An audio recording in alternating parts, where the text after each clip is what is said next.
Okay, so Jai Baba, hi everybody. Hi. Let me think, what was I going to talk about? Okay.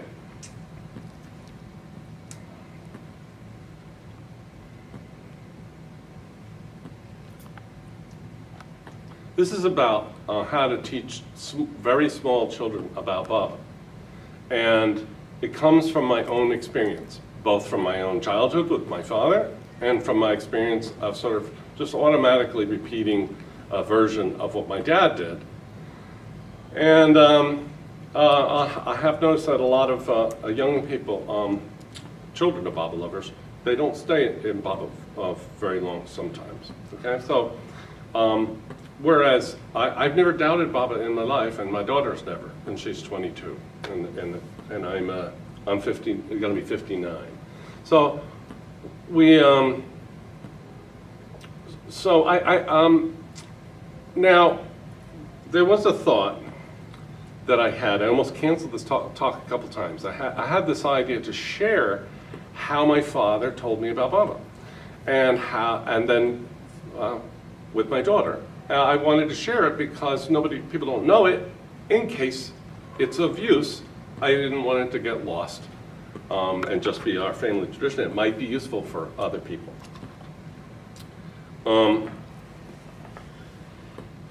Now, the first concern that I had, and I almost canceled the talk, and then I had a talk with Megan, my daughter, and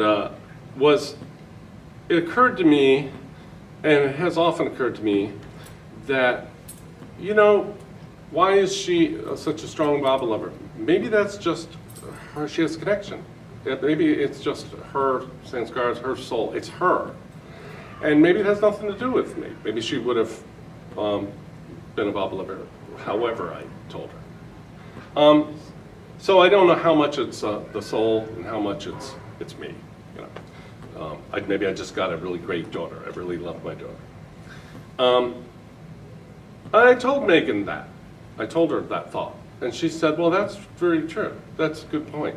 We don't know. But she said, but I still think it's the right way to teach kids about Baba. That's what she said.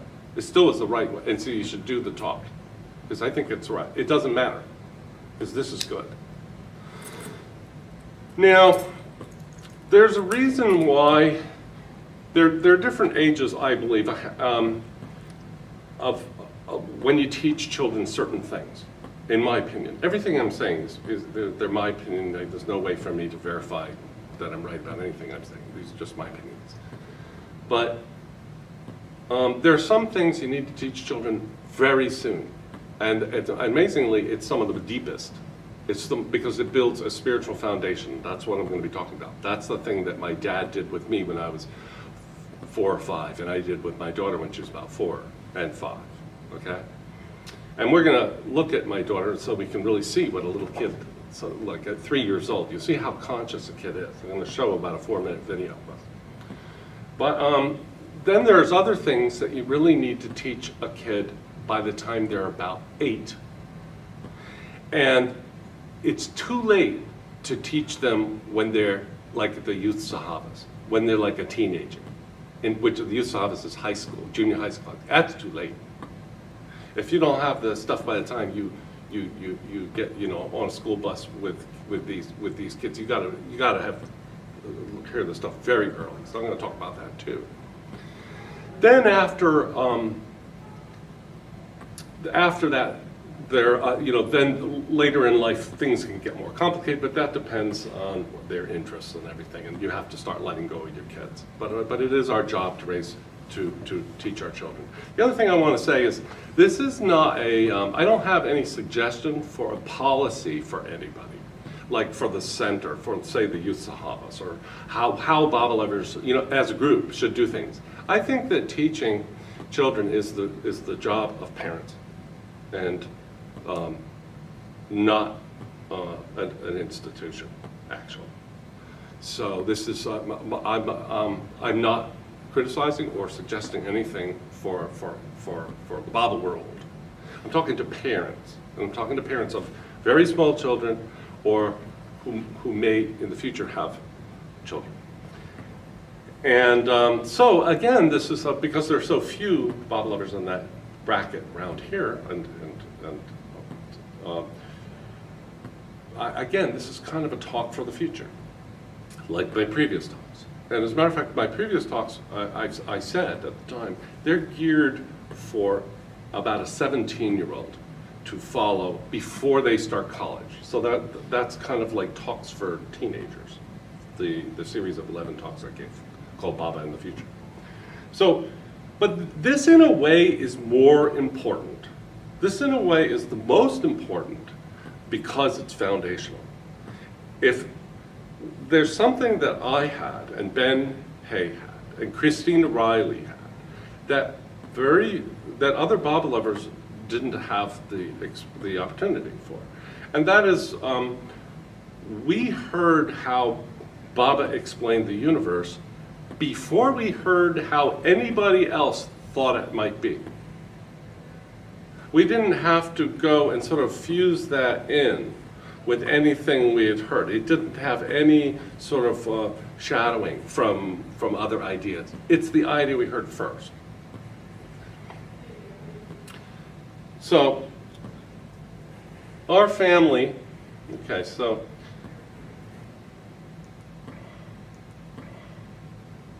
to explain what I mean,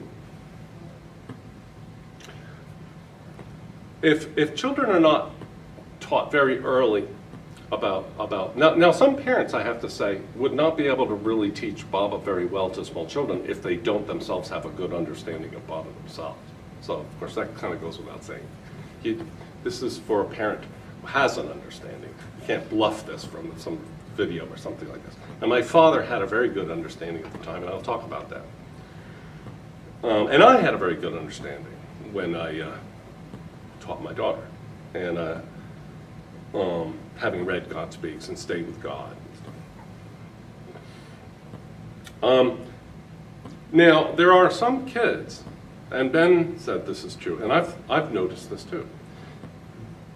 They grew up in a Baba family, but their parents never thought about teaching them spiritual subjects when they were like 3 or 4 years old. That they wouldn't know how. I mean, how this happened in my family is the story I'm going to tell. And so their kids grow up, some of them, basically assuming that Baba teaches what they hear in the culture, which is like in this slide, that God created the world. God created the world. It's kind of, if you're not told, you're going to just pick it up from TV and stuff like the Christian idea or the Jewish idea, so Genesis. But that's actually not what Baba taught. And Baba actually taught that God never actually created the world. He imagined he was it. That's the truth. God never actually created anything because that would mean that he was finite because he created something other than himself. So God in Baba is all. So God can't create anything. He can imagine, but anything, but he cannot create anything because anything that he created would displace himself, which is contradicts his infinity. So Baba teaches something entirely different than spiritual teaching in the culture. Now, if a kid grows up and they don't hear this, they don't get taught young, they go to college, and if they go to the Youth Sahaba, say, and they feel fellowship and they feel like they're Baba lovers and they sit around the campfire and they have a great time, they can get to college and assuming that Baba taught this, and I showed the sillier picture at the bottom, it starts feeling like the bottom picture. It starts seeming kind of silly. It starts seeming a little embarrassing, what we thought. You know, Baba's a nice man, but he had, you know, I found out about Darwin and science. And that has a lot to do with my last series of talks. That sort of like that scientism. Science has the answers. And so people want to be scientific, they want to be modern, and so they end up dropping Baba, but they're not dropping Baba. They never really had Baba. They They're dropping a straw man. Straw man is something, an argument somebody never made.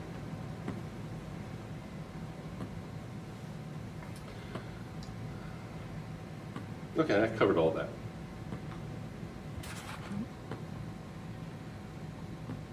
Okay. Just so you know that I reached out to the Sufis a little for some help with this. I wanted to have a chart from God Speaks, and they gave me, I talked to Pascal Kaplan, and they gave me a chart which is going to be in this, a larger file for these talks. They're aware that I'm giving these. And Pascal mentioned this book. I remember this when I was a little kid. It no longer is in print, and it's not in the library. I was just there this morning. Okay, it's long out of print. This is a little book that actually taught God Speaks to little kids, something that the Sufis were thinking, but we Bible lovers kind of weren't. And the Sufis don't have a book like this now, and even Pascal kind of regretted that. Okay, but just to be aware of it, it's out of print, but people have asked themselves this before. Okay. How to teach children. And this book had a big impact on me. As a matter of fact, I made a film when I was 18 in college at University of South Carolina at Columbia. And it was sort of based on this book. It was an allegory, and it was sort of God Speaks as an allegory. And they loved it. They loved it at the school. It didn't have Baba in it, but it did have Baba in it, but you wouldn't know because I didn't say it was Baba. Do you still have it? Somewhere.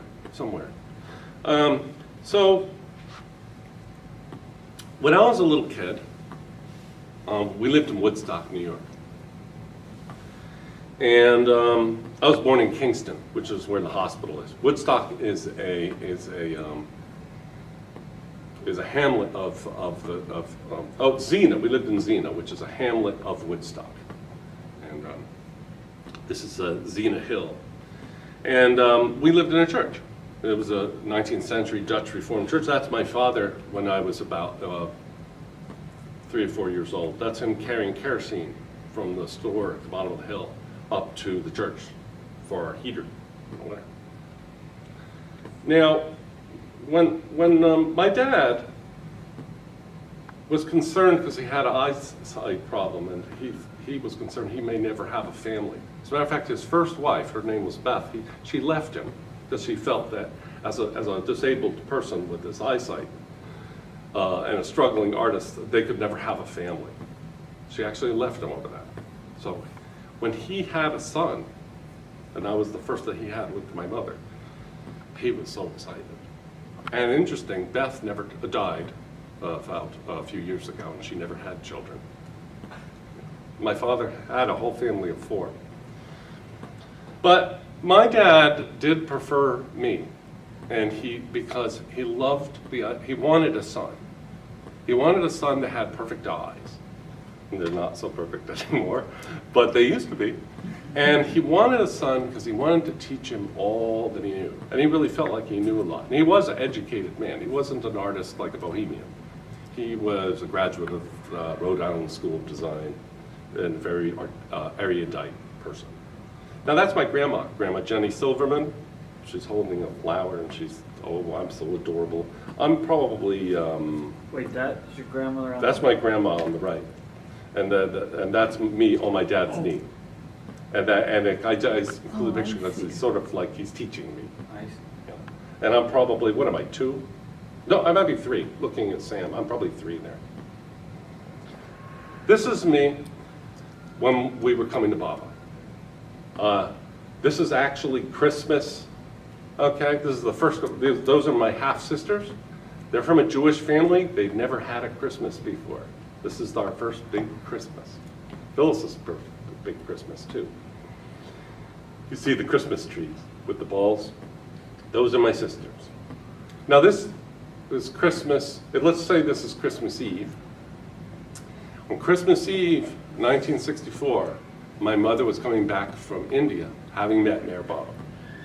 And she called because the plane got snowed in, and she called from the airport in Manhattan, in New York, and really regretted that she couldn't be there for Christmas with the family. So this is the night that we got the call from my mother returning. So now you know the age that I was when my father taught me what I'm going to tell you about like that. Now, in those first years, there was just one, we heard about Baba from the Rileys, Tom and Yvonne Riley. My oldest friend is Christina Riley. She's 2 years older than me. Yeah. And when my parents went to see Baba, we stayed with the Rileys. And I say this because every Monday night, my parents would go to the Rileys and they would have a Baba meeting. Now, I took to Baba right away. I believed in Baba. Now, I have 3 sisters, and none of them follow Baba. So it's not just you grew up in a Baba family and you're a Baba lover. I think I am partly just because it is it suited me right immediately. There's actually a video of my father telling me about Baba for the first time, and how I reacted. But I didn't want to include it because the story's not about my father. Okay. But so they would go to these Monday night meetings, and I always wanted to go to the Baba meeting too, because I liked them. But they didn't want me to go because I would play around with Damian Riley and make mischief, and so they wanted to. So they would pay me $1. My mother would write me a check, and I would take the $1 down to the Tyson's store at the bottom of the hill, and I could cash it in for candy. So I had to be bribed not to go. But during these meetings at the Rileys, when I was about 5, my mother used to tell us stories when I was a little kid. She'd come, my sister and I, we lived in that church. And she'd tell a very interesting, lively, made-up fantasy stories. And she was very imaginative. And they were fun. And she would dance around like a dragon in the dark. It was really great. It was funny. It wasn't scary. It was great. But sometimes Mom wasn't available, so my dad would sit in for her, and he'd tell me a story. My sister would fall asleep. She was 2 years younger than me. She'd be asleep. But he'd tell me a bedtime story. Now, the bedtime story that he told me was always the same one. And it's the point of the whole talk. It's the story of God speaks, of creation, of God. Now, years and years later, decades later, when I was in my 50s, I was reading Stay with God, page 71, and I suddenly went, wait a minute, that's the story my dad told me. But in a real kid version of it, okay? And I called my mother, and I said, you know, when I was 5, because she didn't even know that he told me this story, Dad. This is just me and Dad. I said, were you guys reading Stay with God? And then she goes, oh yes, that's the book we were reading at the Rileys on Monday nights. So the source of the story that I'm about to tell you, that's our family tradition that started with my dad telling me, actually starts with Francis Brabazon in a book that Baba asked him to write on the subject of God Speaks. But the way my dad told it is perfect for a boy that little. By the way, I threw in a little information. Like during this time, this is 1964. You see, there's a letter from Moni, and she got the pictures of Chris and Leslie and Mimi and Betsy, my sisters, and that's a letter from me to Baba in 1964. After 1965, you couldn't write to Baba, but in 1964 you could. Dear Baba, I love you very much. I want to see you someday. I might send more letters. So that's my mother's handwriting. She wrote what I said and sent it. And she would make a copy and date it. Now here's the story. So it's dark. We're in the church. It's late. 6 o'clock. I don't know what time it is. I'm just joking. So it's late. And here's the story. Okay. In the beginning, before there was God, there was just God. Before there was anything There was just God. There was no planets, there was no animals, there weren't any trees, there weren't any rocks, there wasn't any air, there wasn't anything at all except God. And for millions of years, but God was asleep. And he had always been asleep. And for millions and millions of years, God was asleep. And then one day, God woke up. And when he woke up, there wasn't anything around, because he was the only thing that there was. And so he didn't know who he was. So he asked himself, so who am I? That was his question when he woke up. And then he got the idea, I know, I'm a stone. And he was real happy with the idea. And then he for millions of years, I'm going to jump because I got to show you something. I got to show something. I should have shown this earlier. I got it in here, and then we'll back up. Well, when children play with dolls, boys and girls, I did, with G.I. Joes, they're not like us with models or something. They are that toy. Okay? This picture is wonderful. These two pictures. When a little girl's playing with a ballerina, she is a ballerina. She's the ballerina. So this idea that Dad's telling me, he was a stone, and then he was so happy he was being a stone. A child that age actually doesn't have any objection to the idea, because that's how they think. Okay?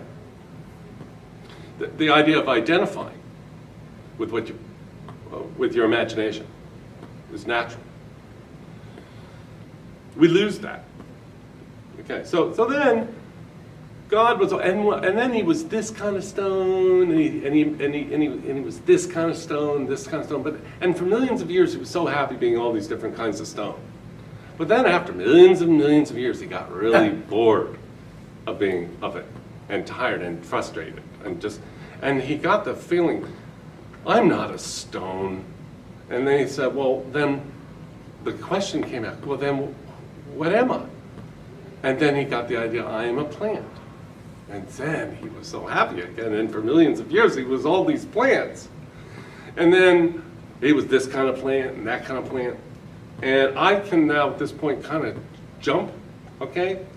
So finally, after all these stages, the 7 stages, God said, I'm not an animal. I'm a man, or I'm a woman. And so for millions of years he was a man and he was a woman. Thought he was a man and a woman. But then one day he thought, I'm not a man. What am I? He asked it one last time, and then he went, oh, I know what I am. I'm God. That's the story. So, story ends, lights out. Now, 1966, we moved to Myrtle Beach. There were no hippies here. There was no Baba Lovers. We were alone with Appleys and different people would come through. So that's me with my dad on the center.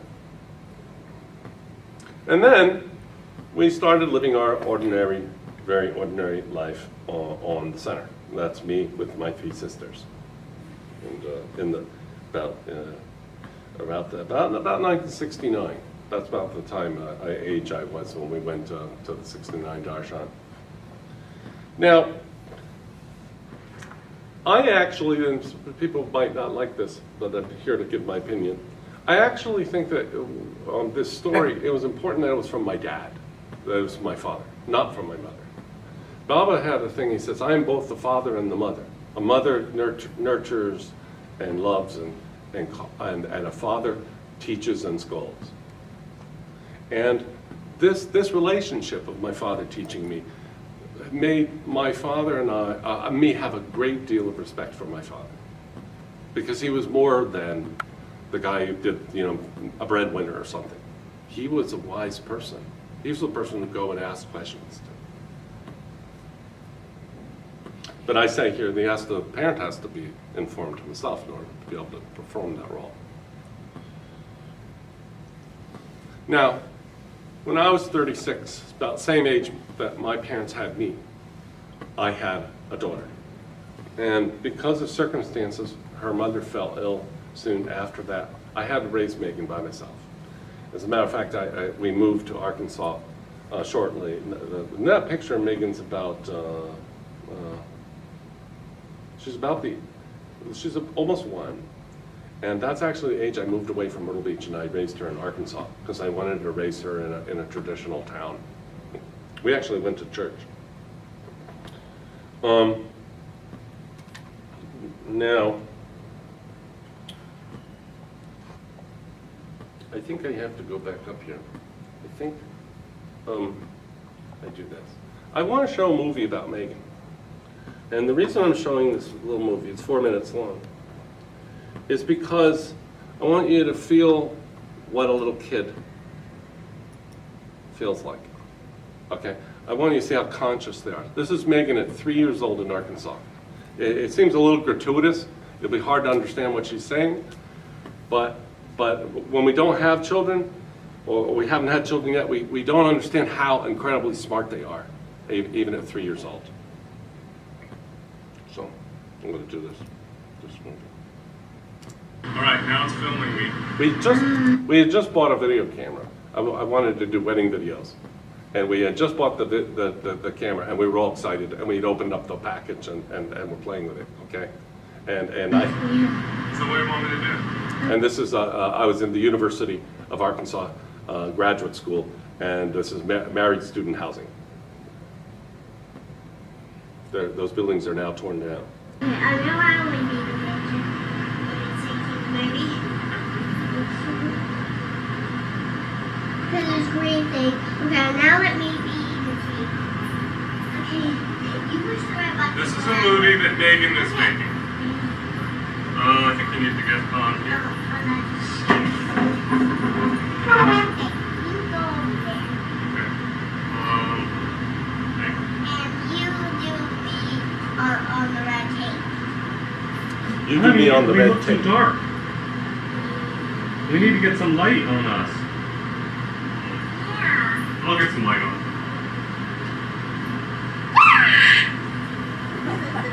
There, that looks fine. Let me look. Well, wait, no, well, look at me. You didn't even look at me.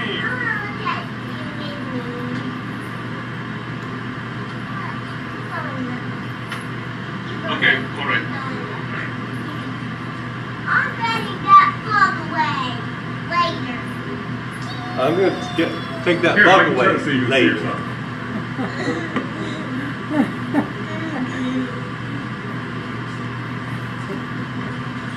Oh, I see. Yeah, Megan, you can't even see me. Some people think kids are not conscious. They're very conscious. I look kind of... And they're very like a self-aware. dad. Hey, you kind of look like a kid. You kind of look like a kid, and I kind of look like a kid's dad. You look like a mom. I do not look like a mom. Oh, now I can see. Oh, I'm sorry. But now I can see how fat I am, or not fat. Let me get something. Let me get something.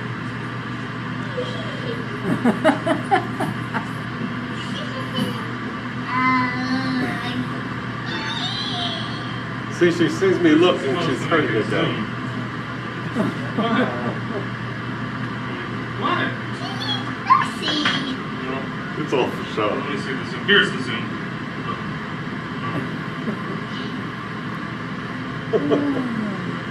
Let's see a TV. You can do it. You can zoom. See, the W goes wide and the T gets closer. Go to the T. I think I'm already out. Now go to the up button, the T. See, go ahead, push it, it's going. See it? It's moving. Okay, now go back the other way again. I want to see if I'm fat. Honey, that's good. Okay. Now go back. Okay. Go back. I want to see if I'm fat.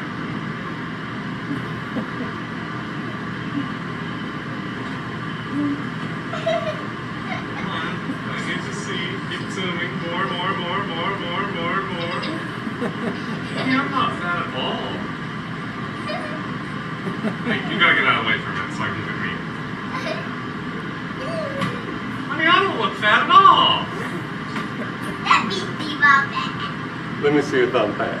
So, I don't know what I've been worrying about. Well, you're not pushing.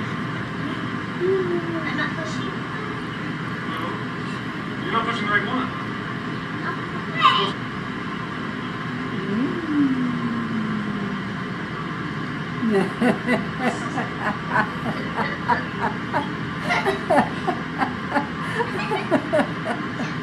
Oh, your lips are red. You got lipstick on. Push the other one. Push the other one. I want to see if I have lipstick on. I want to see if I have lipstick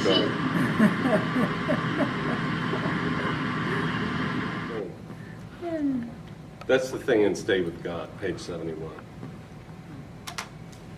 Once God slept, and there surged within him the urge, the whim to know himself, and he asked, "Who am I?" That's where it comes from. But that's very technical, actually. But it's still where the source of the story is. So I'm going to tell how I did it with Megan, which is a little different than my dad. Because, okay, so. Okay. So I talked about the doll. That's Megan down there at the same apartment, same age. She's got a doll. So the way I told Megan was with visual aid, because it's funny you're here, because you're in this story. Oh, yeah? Yeah. Mark Riney always has these really amazing things that nobody else has. He's got I used to make Baba dolls, and he still has one. Yeah, that's right. He's the only one that still has one. And he had this poster from, in God Speaks, there's the fold-out colored picture by Rano, and it's got the animals and the whales. The whale. I just always remember the whale because it doesn't fit with the fish. I just always liked that. But Mark Riney gave me a big one like this, which I have framed over my couch. I actually don't have a picture of Baba. I have his chart, because that's to me, that's Baba, the chart. That's my Baba. And anyway, I found out, I called the Sufis, I emailed the Sufis, and talked to Pascal Kaplan, and they don't have those, and they didn't even know they ever existed. They have no idea. They think it might be a one-off thing, okay? Although somebody said they thought Hermes might have had one, maybe you got Hermes's. Nobody knows, but that's where I got that. You're the source. So I said, well, because I wanted to get them to hand out, in order for people to get, or tell them where to contact, the Searchlight bookstore or something. But they don't have them. Most they have is they have a little tiny thing. And so I said, well, I told them about this talk, and Pascal gave me a JPEG so that I can recreate the chart. There it is. And he gave me a larger one, which is more detailed. And I'm going to be talking about it. So I have this, and it didn't have it in a big frame. It had it in a very light frame, a little plexiglass on it. And on the back there was cardboard. And so one time I said, Megan, come here, and let's do a thing. And I'm going to tell you about this chart. And so we got on the couch together, and we're that age like that, kidding around, that age. And I started telling, and I told her the story. But I told her pointing.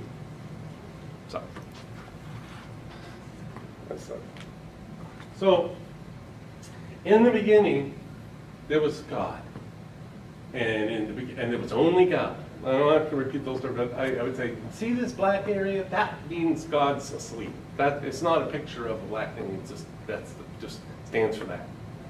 And then God woke up. See, this is God waking up here, blue, but it's not really a blue thing. It just means that. And then God said, "Who am I?" And then he said, "I know, I'm gas." And so for millions of years he was gas, and he was this kind of gas, and he was this green one, and then he was this one, and etc. And we would go through these long pointing, and she'd point, and I'd point, and then the different call out the different kinds, and then he thought he was this, and then he thought he was these, and he thought he was a fish and a whale and a salmon. And then the birds and the male, and then we would get to the people, and then we would do this often. It was a tradition. She would ask me to do the chart, to get it off the wall, And so we could sit down and do it. It's kind of, it's like a fun daddy-daughter thing. And she just loved it. And so what it turned into, what got interesting for her, was naming who we were, who we are. Like, I'm the ballerina. She was always the ballerina. And then she would go, you're the cowboy. If you can see that, I don't know if you can, there's a cowboy there. As a matter of fact, I think I can zoom that a little. I hope I don't hit the wrong one. One of these is a zoom, that's focus. Yeah, okay. All right, so you see the ballerina? Mm-hmm. And you see there's a cowboy, and there's the Chinese man, there's the king. And so, again, this thing about the dolls. We're these things. You get the association, we are God thinking, I'm this, answering that question. I mean, it's just really getting into, absorbed in the game. And then as time went on, she would say, later, she'd go, I'm the cowboy, and she'd go, no, you're him. You see this starting to really respect it. See this, the man with the long beard? She said, no, you're him. And I said, no, I'm him. I don't have a staff and a beard. I just don't have anything. Okay? I'm like that on the path. Because she started to understand about the path. She was understanding the spiritual path. That we were these things and we become these. But that was, and then I would tell her the planes, and then finally the story gets where God sees God, and then God realizes who He is. So let's go. We'll go back. Okay. So that's it. Now I have other things I want to say, and they're important to me too. And we're doing good for time, so. Now, I want to talk about teaching kids other things, not when they're that low. Things that you teach kids soon, but especially by like 8 years old. And I say 8, it's very important. Now, I was very lucky because I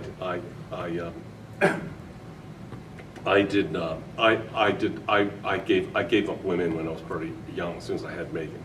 Okay. I quit smoking. I smoke again now sometimes. But I didn't have to. I didn't have to teach her anything I wasn't living, and still live. Okay. In fact, together we became vegetarians. So we have that. That's something we wanted to do together. So it's never me teaching her something and I'm lying because I got girlfriends on the weekend or something, or I'm smoking dope or something. So I could teach her these things. I would say, well, that's obvious. You can't teach your kids not to do things like doping and stuff if you're doping. I mean, that's never going to work. And they're always going to know. Like, I remember I lied to her one time. She brought it up for years because I was very honest with Megan. Well, one time I said, well, I'm going to take a walk because I wasn't smoking. And then the door burst open and I was outside smoking a cigarette. You're not taking a walk. So she knew I wasn't really taking a walk. There's no way you could get around a kid. They know everything. So I told Megan, she knows every sin. She has secrets she hasn't told me, but it doesn't go the other way. She's very smart. So now, teach your children about how to live life in line with what Baba says in his discourses and in God in the Pill. Okay? Now, that's the kind of stuff that has to be, you got to teach when a kid's 8 years old. That's when they start. Not 12 years old. Not in 7th grade on the school bus. That's way too late. It's all over then. So, now, there are 3 things mistakes that some Baba lovers, I believe, and people in general in the world, I suppose, they have that make it difficult for them to teach these morals, these general rules, especially promiscuity and marijuana, okay, which is very, very destructive stuff. It's almost impossible to be a Baba lover and be a dope smoker. It makes you uncomfortable. It sets you out psychically. because you don't want to tell people openly.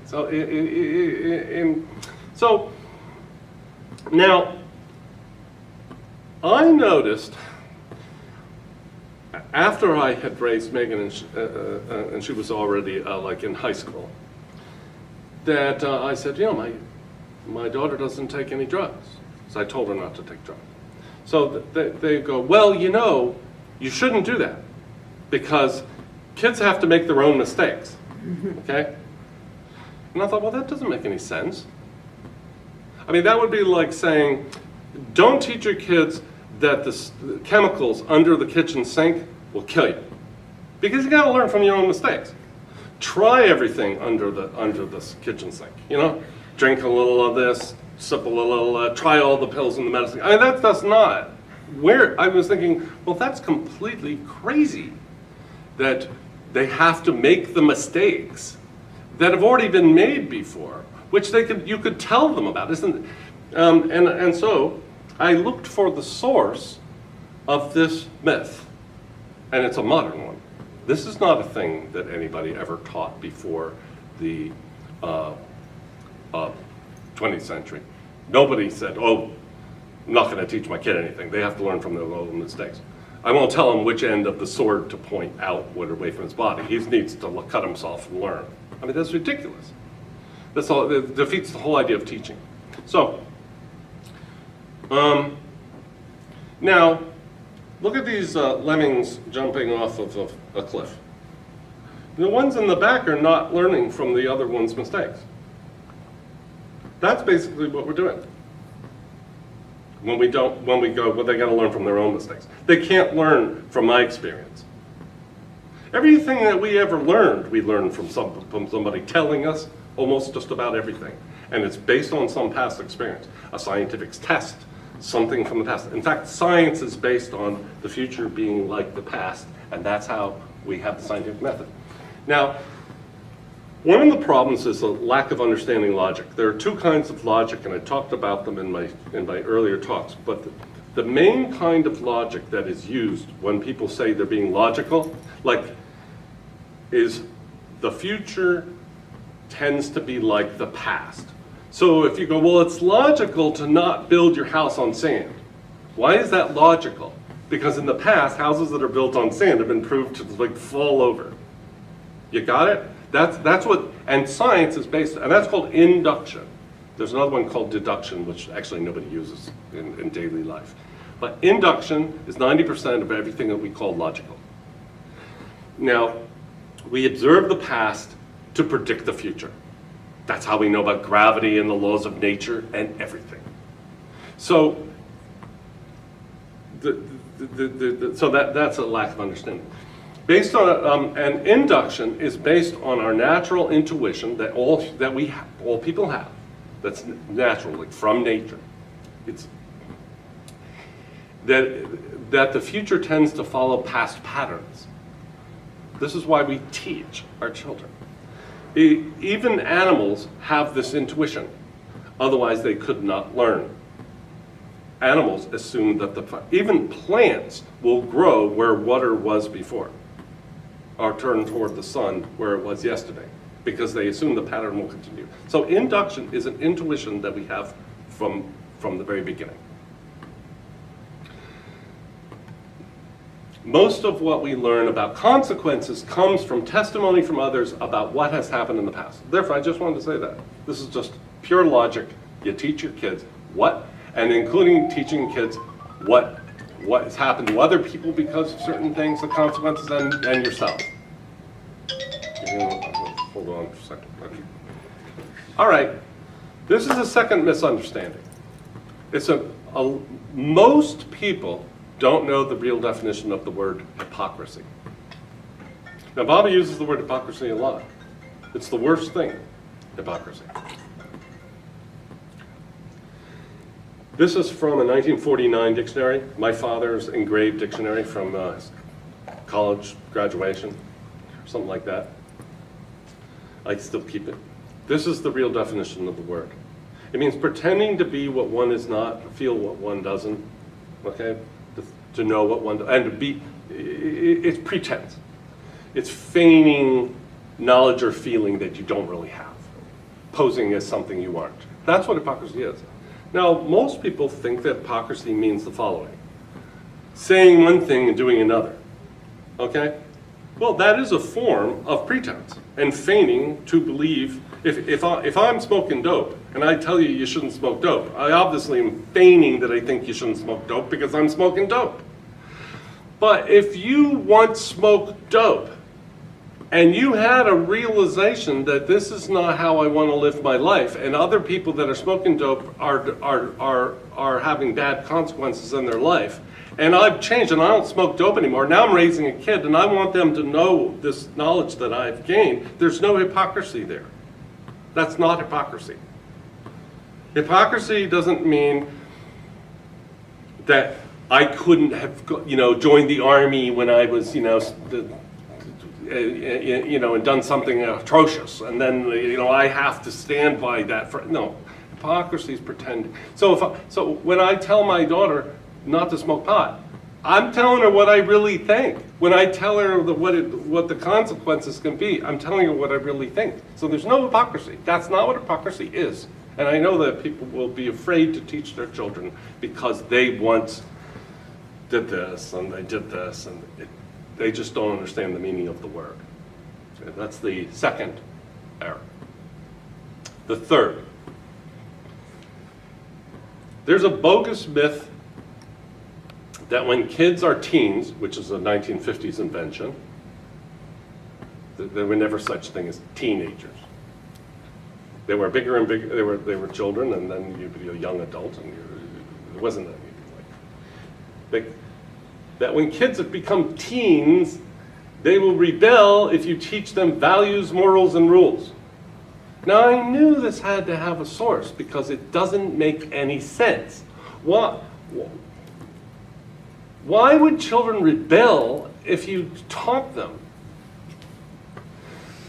good advice? Why would that cause them to hate you? And everybody, when Megan was 5 and when she was 6 in Arkansas and 7, I'd go in the grocery store or the dollar store and they'd go, "Oh, you love her now, but when she's 13, she's going to really, really rebel."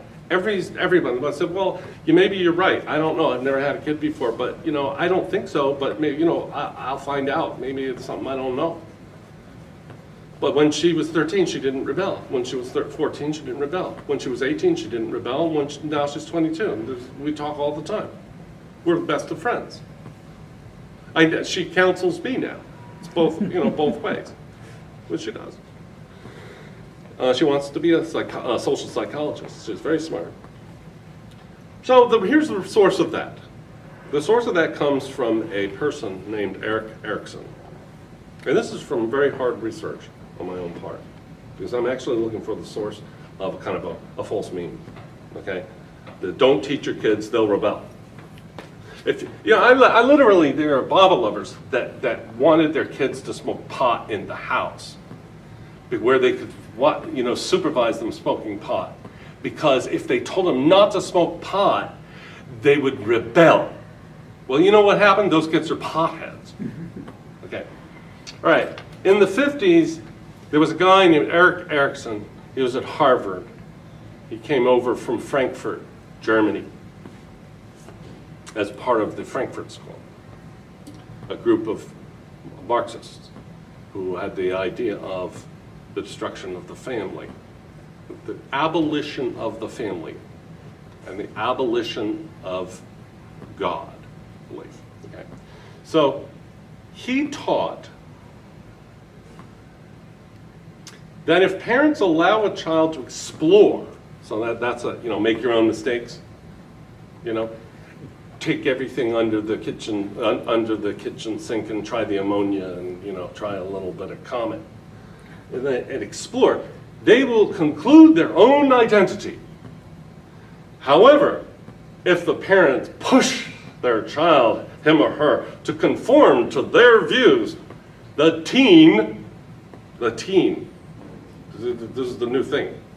They're setting it up for them to rebellion. The teen will face identity confusion. Why? My daughter has one of the strongest identities of any 22-year-old I've ever met. Her fiance says that she exudes strength. She's incredibly confident and clear about who she is. And yet, I taught her not to take drugs, what Baba said, taught her that there's God, that there's only God. I taught her and I taught her and I taught her because I wanted to share with somebody what my father gave me, because my father was very generous teaching me. And she got an identity. And a lot of these kids that people were trying to not have rebel, they don't have any identity at all. They're living with their parents. They're taking drugs, worse drugs than pot. Heroin. I mean, there's heroin out. So this is not true. Now the fourth thing is how you teach Baba's advice on, say, drugs and sex. Which you got to do, like I say, at 8 years old. You don't teach sex when their friends are screwing. You teach them sex before they ever heard of it, okay? And they're not sure what it is. Funny, I took Megan to see Team America. Jesus Christ. When she was about 6 years old or something. Today she says, "You were a terrible father." But you took me to see that movie. But she said, "But yeah, I had no idea what was going on," so it didn't matter. But anyway, you tell them when they don't really, when it's not a hot issue. Now this is how, okay, so there's one way that we kind of adopt from our culture, which is a terrible way to teach spiritual behavior, okay, good, like Christian behavior. So here's a terrible way. God is a very angry guy, and God has some rules, okay? And if you don't do those rules, you're going to get punished, either this life or the next. He's going to punish you because it's going to piss him off that you're not getting with his program, and he's got a program, and he feels sort of pissed. This sounds like a bad parent, doesn't it? You ever seen parents like that? They're actually angry at their kid just because it's their ego. So it's just a big ego thing for God. And well, Baba gets taught the same way. Baba was taught that way to me originally, by the way. I thought that if I smoked pot, I would then get punished by Baba. And as a matter of fact, I tried pot when I was a teenager. My daughter knows this story, knows this very well. Okay? I tried pot when I was 15.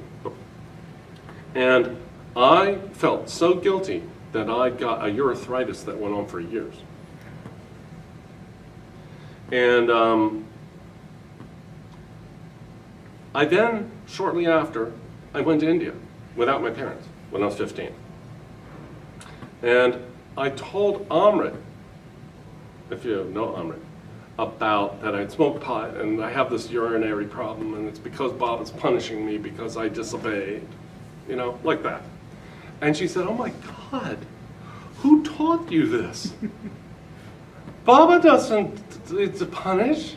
That's not what Baba does." And I was like, "Really?" So I got some good mothering from Amrit is the wife of Baba's nephew.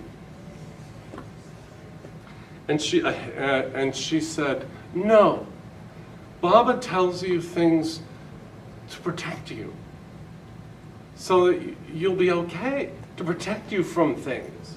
That's why he tells you." I said, "Oh, so that's a different way, you see?" So this is how I taught my daughter about, there are other things besides sex and drugs, but these are hot, so we're going to emphasize those, and they're the hardest to talk about. Megan, first thing, she's 8 years old. We had friends that had real healthy families, and the father and the mother and stuff. And then we had friends, the parents of her school friends, whose mother had boyfriends that lived in the house, or the mother, there was a divorce, and then they lived with a stepfather. Okay? And then maybe it's, look, like the Brady Bunch. And I said, "Tell me something, Megan." This is a rhetorical question. Which would you rather be living with right now? Would you rather live with me, your real dad, who you feel so safe with, or just some other guy? Well, you. It was a terrifying question to an 8-year-old girl. Well, of course, And I said, well then, when you get married, remember that, how your daughter will feel when she's 8 years old. Marry a guy who wants to be there when she's 8 years old and wants to be a father. Don't marry a guy who's cool or has money, who you're gonna lose, and then you have to replace him. You get a guy, you ask him right away. You say, you wanna be a father? If he's offended by such a question, then he's not the right guy. The next thing I did, I said, now with guys, we need to have a list of things to look for in guys, because I know what bad guys. Okay, like I told her, I said, I just want to tell you something, that if you're with a guy and he looks at the waitress lustfully, he will cheat on you, and he never will be faithful. It's not forgivable. It's not acceptable. It's not normal. And all men don't cheat. I told her that. And so anyway, we did a list of like 30 things for one day. This is what he has to meet certain number of criteria on this list. Now, of like, he's got to be handsome, he's got to be funny, he's got to like kids, he's got to not smoke pot, he's got to believe in God. We had these things. Now, when she was 13 years old, I went and had her go stay with my sister Mimi and my brother-in-law Jim, because I thought she should live with girls. They had daughters at the time for a while. So when she was 13, she went there and she lived there for 3 years. Now, when she got there, she got a boyfriend in high school. And I was still in Arkansas. And Megan, but this is the kind of boyfriend that you text. That's the kind of boyfriend. Or he comes by and Jim has to make sure that keep the door open, like that. That lasted like a week. She got out the list that she had saved since she was like 8 years old.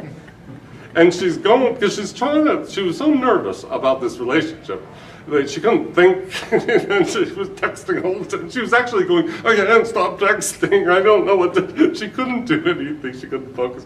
So she was kind of looking for an excuse to get out of this. So anyway, she looked at the list. He didn't meet many of the things on the list, and so she said, I'm not going to date until I'm 18.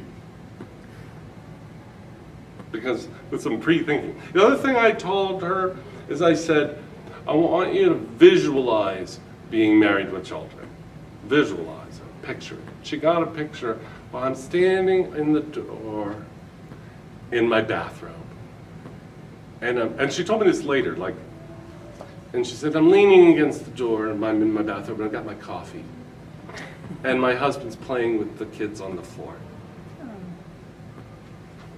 So, the guy she's engaged to is an engineer, a CEO of a company, her age, good looking. And they talked about marriage and children on their first date. And he had no problem with it. He said, that's what I want too. She had already named her children, and he had too. So their big fight is over the names. Can you believe finding a guy who could name his children? Anyway, you find what you're looking for. You got to believe it exists. Okay, so, but here's how I taught. Luckily, when she was 8 years old, we happened to know some people that took drugs and were promiscuous. We were very fortunate. And we happened to know some people that were married couples that did not do any drugs, and the father was the man, and that was the actual parent, the biological father of the children in the home.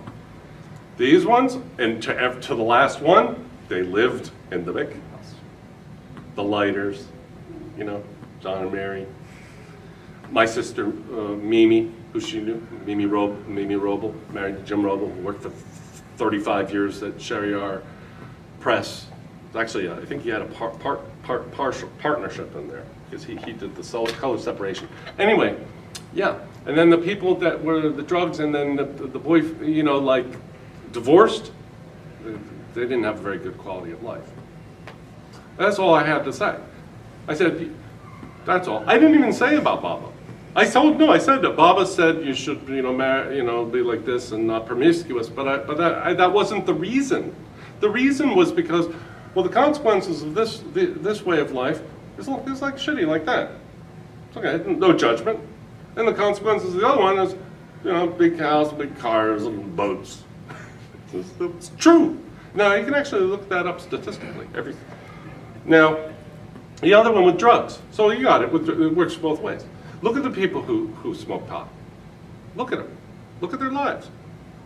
Really? And I said, I made a lot of these mistakes. I made these mistakes. And look at my life. It's pretty shitty. It's not so good. That's because I did those things.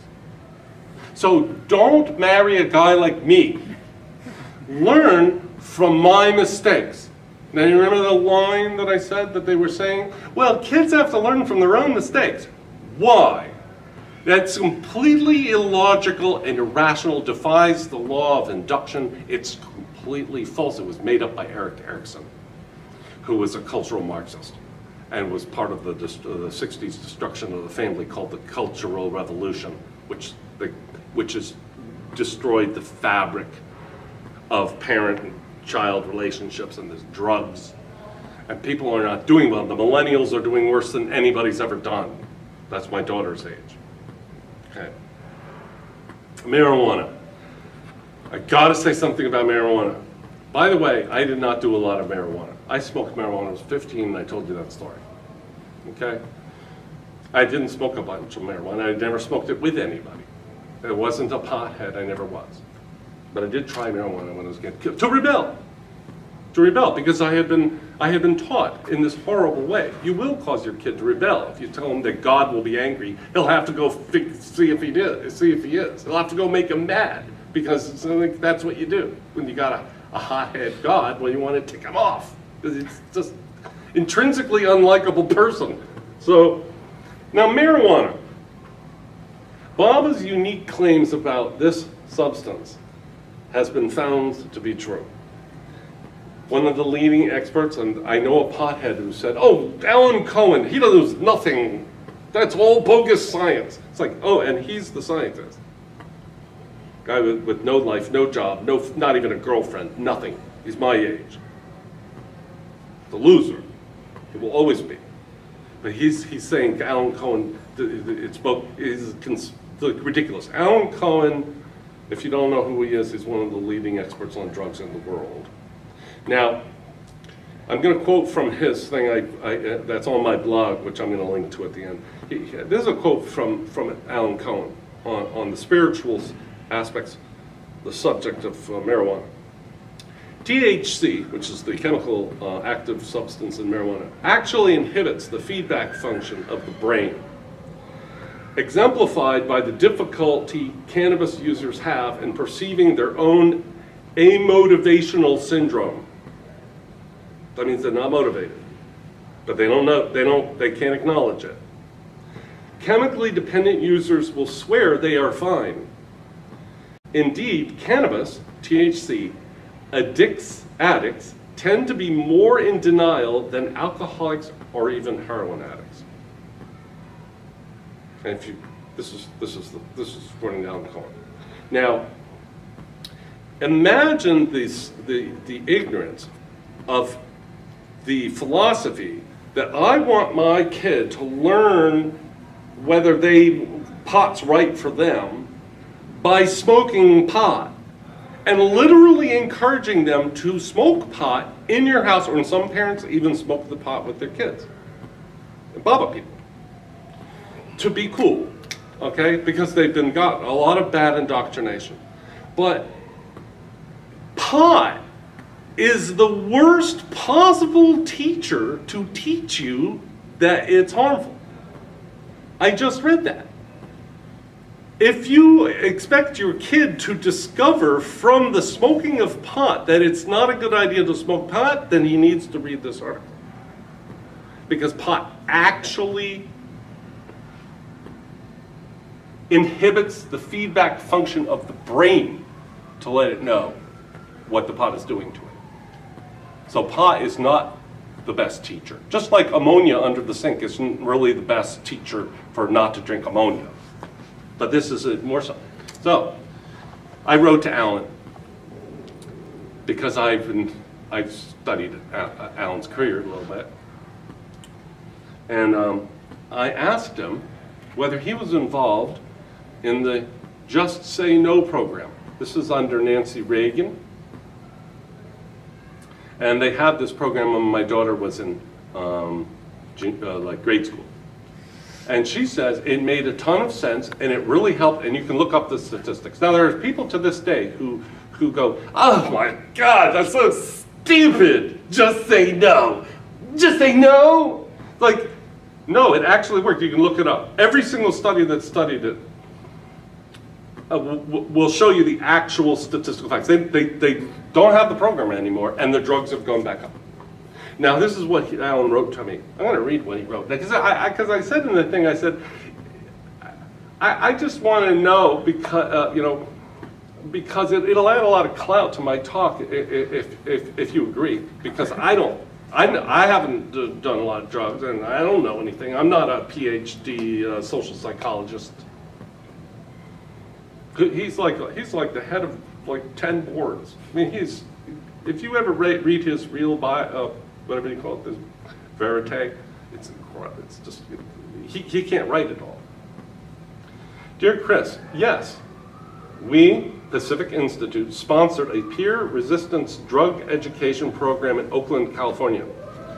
Nancy Reagan heard about it and we arranged a visit. At one point, she asked the class what they would say if someone offered them drugs. They responded, we would just say no. She loved it, and the program expanded. We were in charge of distributing it across the U.S. Unfortunately, the full complexity of the program was not publicized, and it became the Just Say No campaign. We did have a separate foundation, ultimately stolen by Procter & Gamble, had a chance to meet at the White House, etc. Even though now thought to be simplistic, I think it did a lot of good. And you can look up, I mean, he's being very modest. You can look this up. I think it did a lot of good, certainly underscored the need for early drug education. And by the way, congrats on your daughter. Let me know how the talk goes. Here we are. Got this yesterday. So, Just Say No is from a Baba lover who Mayor Baba told to spread the word against drugs. So it's just a shame that Baba lovers make fun of that because they, for some political, it's not politically convenient to approve of it. It's very sad. Sorry if I seem a little bit worked up, but I've seen this go on for so long. It needs to stop someday. But this has to be taught by parents. This isn't, again, it can't be taught by me. This has to come from parents. This is too big for this talk. I got some links here. They're on the board. There's a very, very strong evidence, in fact it's overwhelming, that essentially the counterculture was invented by the CIA and other organizations. And including organizations, even the anti-war movement had Soviet and Chinese roots, and I could send, anybody who asks me, I'll send them anything they need. That was so that they were trying to beat the US by creating the anti-war movement in Vietnam. So it's a pretty good strategy. Those are actually, so I suggest that before they raise kids, I learned this long after I really raised Megan, but I intuitively felt this stuff. I was never a hippie. That's something I've said. I am not a hippie. I've never been a hippie. You know, and I didn't, and you know, I told Megan when she was about 8 years old, I said, I'm going to tell you what a hippie is. I know, I was at the Woodstock Festival. A hippie is a person who has very bad hygiene and very bad morals. And then she was at music class. We were in Arkansas. By the way, this is a real hip town. Fayetteville, Arkansas is a cool place. It's like Chapel Hill. But her schools are conventional, and her music teacher said, who here knows what a hippie is? And Megan went, and she went, it's a person with very bad hygiene, and they have no morals. And then the teacher went, very good, thank you. Megan, did everybody hear? Did everybody hear? Now, before you have kids, you should know something about the Frankfurt School, the Fabian Society, MK Ultra mind experiments of the 1950s, and all the stuff about the 60s deceptions that were going on paid for by the government after World War II, immediately after, and they should know about the collusion between the Nazis and the formation of the CIA and Operation Paperclip and all that stuff. But very important is MK Ultra, which had many projects. But also the CIA was behind the psilocybin myths and the peyote. This is a Life magazine article from 1957 promoting mushrooms to teenagers. In Life magazine, the magical mushroom. That was paid for. That trip, this is about a trip by this person here, I don't remember his name, to South America. It was paid for by the CIA. They have the receipts. This entire article was sponsored by the CIA in 1957. There's a website. All websites are mixed bag. I have a website. Not everything there is good, but there's stuff that's good. There's a great website. These guys, it's called Gnostic Media. I give the link here. These guys, they're about 3 or 4 guys. They're my age and older.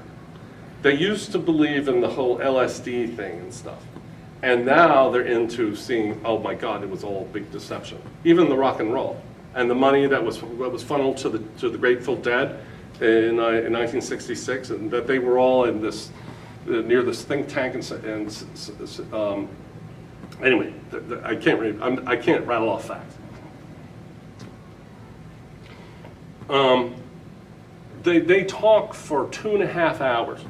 They Skype.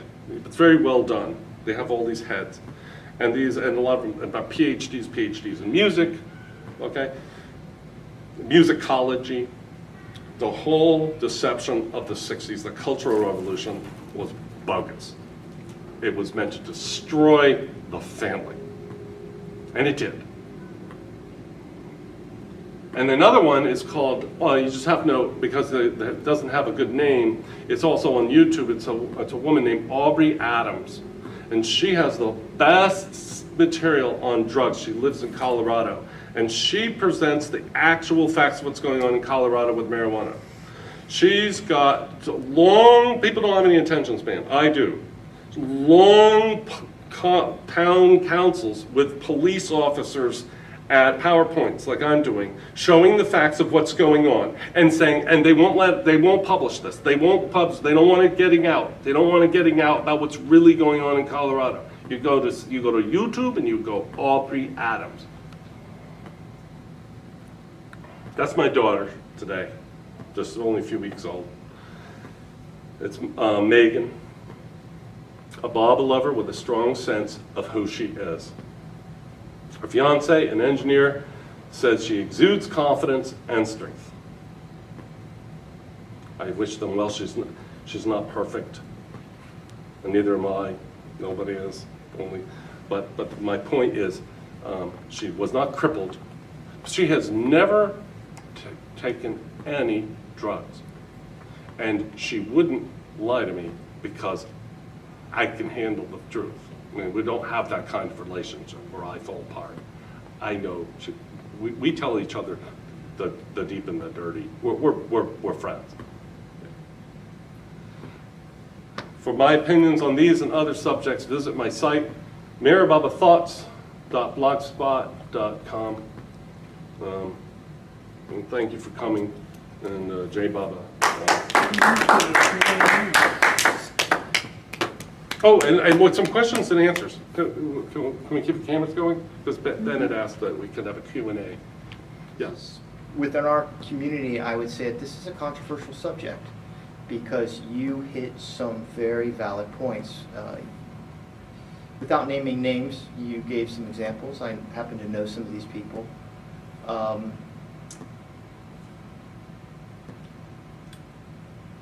Being born into the Baba family, growing up in a Baba family, I share some of those same experiences that you may have shared. I've also been privy and witnessed a lot of these kids who I grew up with here that were sort of nurtured around the center, but I would say, missed out. They missed a lot of opportunities.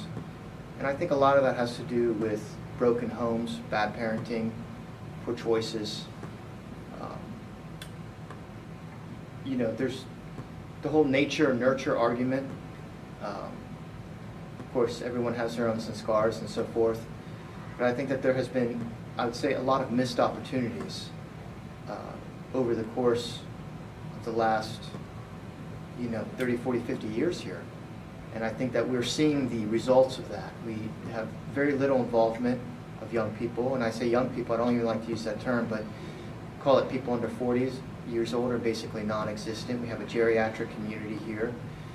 And the future of the Bible world is pretty grim in terms of young people playing an active role.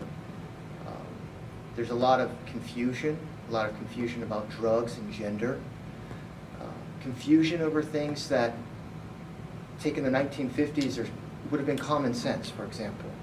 I think a lot of that is, on a societal level, a result of the cultural Marxism, which has pervaded almost all aspects of our society, and is pervasive in the Bible world. You have a lot of Bible kids who are still confused about their gender in their 30s and 40s, who should be, raising families, starting businesses, being responsible fathers, etc. So that sort of corrosion is pervasive. It's very powerful right now, and I think you're addressing a very important issue where it starts, of course, with the family, with the parents, particularly the father. I think I think that's a very important point. Men have been so demoralized, I would say, which the word demoralization is taken from a KGB cultural Marxist technique that was used. And point is that I think you're getting to the core of the issue. Again, every child, every family, there's God's will, Baba's will, and so forth. But I think that what you're doing is in a sense a call to arms. Trying to wake up some of these people. It's something that I feel very strong about. A lot of Bible lovers, Bible families have sort of relegated that to, we're going to send our kids to the Yusahavas. Well, I have to tell you, most kids don't learn much about Meher Baba at the Yusahavas. I know that's going to be controversial to hear that. They may experience the center and they may experience sort of a collective oneness, which is great. I had a great time there. But my understanding of Meher Baba wasn't formed at the Yusahavas. It was formed prior to the Yusahavas. Yusahavas was a great way to, flirt with girls and have fun and have some great times and have some profoundly, important experiences and collective experiences. But I think that we can go even farther and even deeper. I think it starts in the family. It starts when the children are young. I myself am not perfect, but I think I would say to the grandparents out there that have kids that are not involved in the Baba community and grandkids who have yet to be involved, get over it. Nobody cares about your crap or your failures. Deal with it, move on, address it, and turn it into something good. And take the opportunity to tell your grandkids right now what any little wisdom you might have left in your life before you die. And I mean that profoundly, because I'm the beneficiary of my father's mistakes. Choices he made that were bad. And he took that opportunity to tell me, this doesn't work. Not, you're going to go to hell because you did this. But you know what? This doesn't work. It didn't work for me, and look at these people out here. It doesn't work for them either. And that kind of teaching really works. And Just Say No, by the way, worked. That worked. And in the 80s and in the 90s, people in this community used to mock it. They used to make fun of it because it wasn't politically expedient, wasn't politically correct. And again, the political thinking has been very destructive in the Bible world, and it has gotten in the way of proper teaching and passing on of wisdom. Anyways, I've said a lot. That's all I wanted to say. But at the core of it, I want to say thank you for being here today and sharing this. I don't know if anyone else has anything to share.